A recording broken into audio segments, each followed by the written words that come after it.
Now we have to talk about clearing the mental body.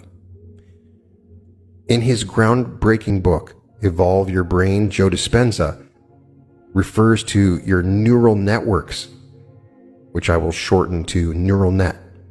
Your mental body is composed of your neural net, or your habitual thought patterns.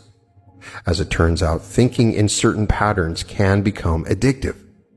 When we think different thoughts, our brain fires different neural patterns, which trigger different biochemical states in our body.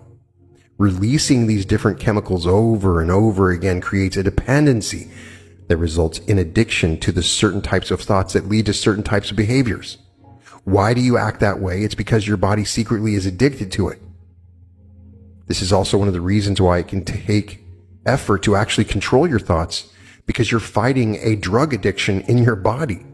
You are addicted to the negative emotion. Purposely controlling your thoughts can be difficult. How do you do that? Instead of forcing anything at all, begin to discern the nature of your thoughts. The first step towards controlling your thoughts is to understand the difference between a positive and a negative thought. Another way of looking at it is to understand the difference between a productive thought and an unproductive thought. Every thought you think has an outcome attached to it. Every outcome you think of will either move you up the ladder in a productive way or move you down the ladder in a negative direction. Luckily for us, we all have a built-in inner sense of well-being that tells us when we are feeling or being negative. It's our feeling power.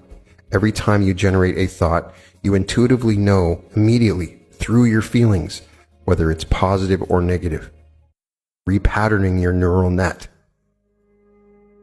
You do this by gaining more knowledge, learning new skills, establishing new ways of living.